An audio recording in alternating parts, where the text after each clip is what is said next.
When you've seen enough of life, you start to realize that peace isn't about silence. It's about stillness. The kind that settles in your chest like a deep breath after years of running. For me, that stillness comes early, just as the mist lifts off the trees. Coffee in hand, I sit on the porch of our weekend cabin, listening to the soft chorus of birds and the wind brushing through the pines. It reminds me of mornings at my grandfather's lake house, the creak of his rocking chair, the smell of damp cedar, and that rare feeling that time had slowed down just for us. 6 months ago, Sarah and I bought this place, drawn in by that same kind of magic. We'd both had enough of city noise, honking cars, glowing screens, and endless deadlines. What we wanted was a retreat, a reset button. But as I've come to learn, peace doesn't always go unchallenged, especially by those who can't stand to see others enjoying it freely. I was just about to pour a second cup when I heard it, a sharp, rhythmic sound like duct tape being smacked against wood. It was out of place in the quiet. I leaned back in my chair and peered through the front window. There she was. Mid-50s, blonde hair cut into a precise bob, every strand in military formation. A clipboard tucked neatly under one arm and a bright yellow notice in the other. She marched straight for our porch with all the authority of a lawman in an old western. Without hesitation, she slapped that notice onto our freshly refinished oak door, the same door Sarah and I had spent a whole weekend sanding and sealing by hand. Then, as if posing for a magazine, she took out her phone, snapped a photo, and smiled in satisfaction. Moments later, the door swung open. Sarah stood there, still in her pale silk pajamas, holding a steaming mug of jasmine tea. Her voice was calm, but edged with quiet warning. "You might want to rethink that," she said softly, nodding toward the notice. The woman didn't flinch. She looked Sarah up and down with a smirk that could sour milk. "Ma'am," she began crisply, "I'm Diana Fletcher, president of the Pine Ridge HOA board. Your unauthorized renovations are in direct violation of Section 12.4.4 of our community guidelines. This is an official fine notice for $2,000. Sarah took a slow sip, her gaze steady. "I see," she said after a moment, giving a polite nod. "Well, have a wonderful day, Diana." The response seemed to throw Diana off balance.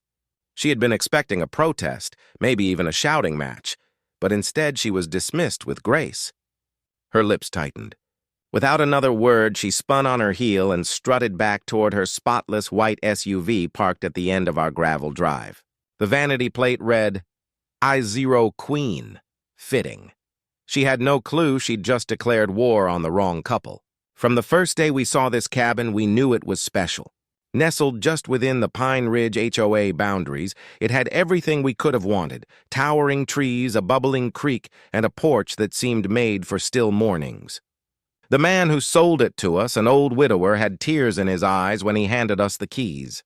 He told us the HOA mostly ignored the weekenders, folks who only came up on weekends to unwind.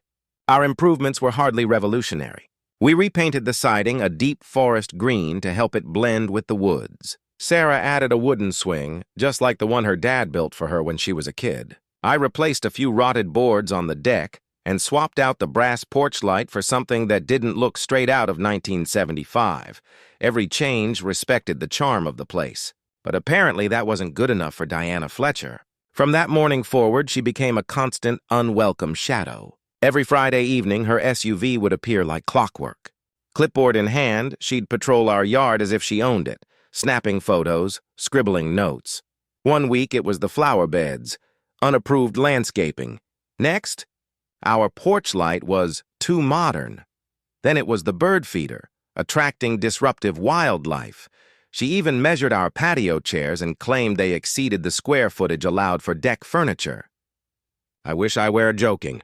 Her letters became more frequent, her fines more ridiculous. Certified mail, formal notices, threats of escalation. At one point, she fined us for parking in our own driveway, claiming the bumper of our car extended 3 inches over the invisible property line. 3 inches. And the sidewall case she said we were blocking, it led to nowhere. I was furious, ready to explode, but Sarah, she stayed calm. Almost unnervingly so. Every time a new envelope arrived, she'd just smile faintly, take a picture, and tuck it into a neatly labeled folder. HOA correspondence. Finally, I asked, "Why aren't you more upset about this?"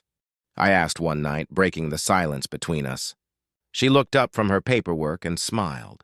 A quiet, knowing smile that carried the weight of confidence. "Because I'm documenting," she said simply.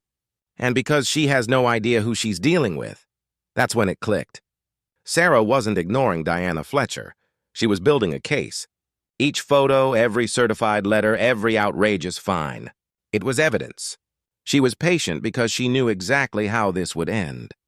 Things reached their boiling point when Diana filed an official complaint with the HOA board, demanding a full review of our so-called violations. But she didn't stop there. She went further, contacting the county building department and claiming we'd made structural changes without the proper permits. That was the moment it stopped being annoying and became personal. That weekend happened to be Pine Ridge's annual neighborhood barbecue, a chance for everyone to smile, gossip, and pretend we were all one big happy community. While I was spooning some potato salad onto my plate, I overheard Diana holding court near the grill, her voice loud enough to carry across the lawn. "Those rule breakers think they're above the regulations," she was saying proudly. "But I've got the board and the county involved now. They'll be sorry they tried to sneak around the HOA. Several people nodded politely, though no one seemed particularly enthusiastic about her little victory speech. Then Jim, our neighbor, the retired postal worker who manned the grill at every HOA event, spoke up, spatula in hand. "Oh, you mean Sarah?" he asked casually. "Yeah, she's great. Works at the federal courthouse downtown." Diana blinked, her smile faltering for just a moment. "The courthouse?" Jim nodded, flipping a burger. "Sure thing. She's a judge. Property rights, mostly. Real sharp, my daughter's a paralegal. Says Judge Sarah Thompson doesn't mess around. Shut down a development firm last year for zoning violations. Big case." The tongs in Diana's hand froze midair. I turned just in time to see her face crack. She tried to laugh it off, but the color drained from her cheeks. That night, her white SUV sat idling outside our cabin for over an hour. She never got out, never knocked. Just sat there. Sarah peeked through the window, smirking. "She's Googling me," she said with a quiet chuckle, and Google would have told her plenty. Sarah Thompson had spent 15 years on the bench, appointed after a brilliant career in constitutional law. She'd written opinions cited across the country, argued before the Supreme Court, and built a reputation as a sharp but fair legal mind, especially when it came to property rights. And now, this same woman was being fined for a bird feeder. That Friday, for the first time in months, Diana didn't show up, nor the Friday after. It was oddly quiet, almost unsettling. A week later, Jim stopped by while Sarah and I were planting flowers in the front yard. "She came by my place," he said, rubbing the back of his neck. "Wanted to know if you'd ever sued an HOA before." Sarah just smiled, pressing a marigold into the soil. "Interesting," she murmured. Within days, the rumor mill kicked into overdrive. People said Diana had been spotted at the public library, buried in law books, frantically researching property regulations. The board started whispering about emergency meetings. Neighbors began sharing their own stories, unjust fines, threats, intimidation. Diana's spotless reputation was unraveling fast. Then one morning, the letter arrived. "Dear Mr. and Mrs. Thompson, after careful review of all complaints regarding your property, the Pine Ridge HOA Board has determined that no violations occurred. All improvements are within community guidelines. All fines totaling $4,200 are hereby voided. We sincerely apologize for any inconvenience." Signed, the Pine Ridge HOA Board 5 signatures. None of them belonged to Diana Fletcher. Sarah decided we'd attend the next HOA meeting. She didn't announce herself, didn't flash her credentials, didn't even mention her title. She just walked in wearing a navy blazer, briefcase in hand, and quietly took a seat in the middle row. The moment she entered, the entire room fell silent. Diana's chair at the front of the room was empty, and the remaining board members looked like they'd swallowed nails. When the floor opened for new business, Sarah stood up. "I'd like to propose a motion to revise the HOA's enforcement procedures," she said evenly. "Several residents have been subjected to arbitrary fines and unjustified harassment. I've prepared a list of reforms based on federal housing law. She handed out printed copies. No one argued. No one even blinked. The motion passed unanimously. 2 weeks later, Jim stopped by again. "You'll like this," he said with a grin. "Diana's taken a leave of absence. Stress, supposedly. Word is she's resigning." Sure enough, by the end of the month, it was official. Diana Fletcher stepped down from the board, citing personal reasons. But Sarah's work didn't stop there. Quietly, she partnered with the new HOA leadership to overhaul their system entirely, clearer appeal processes, required training for board members, and strict limits on fines. The cabin remained exactly as we loved it, peaceful, untouched, ours. But for Diana, things only got worse. The new board's audit uncovered over $30,000 in improper fines she'd issued over the years. Property managers stopped working with her.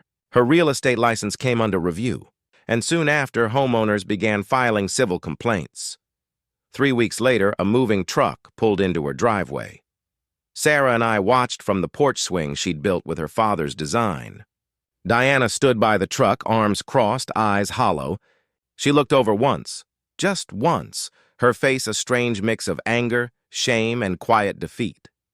Sarah came out with 2 glasses of lemonade and sat beside me.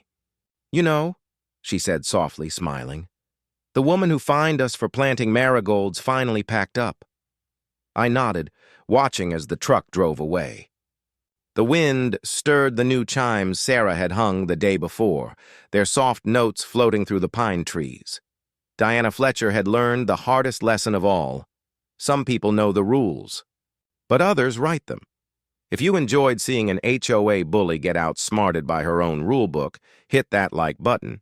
It really helps these stories reach more folks. And don't forget to subscribe for more true tales where calm minds and a little legal know-how win the day.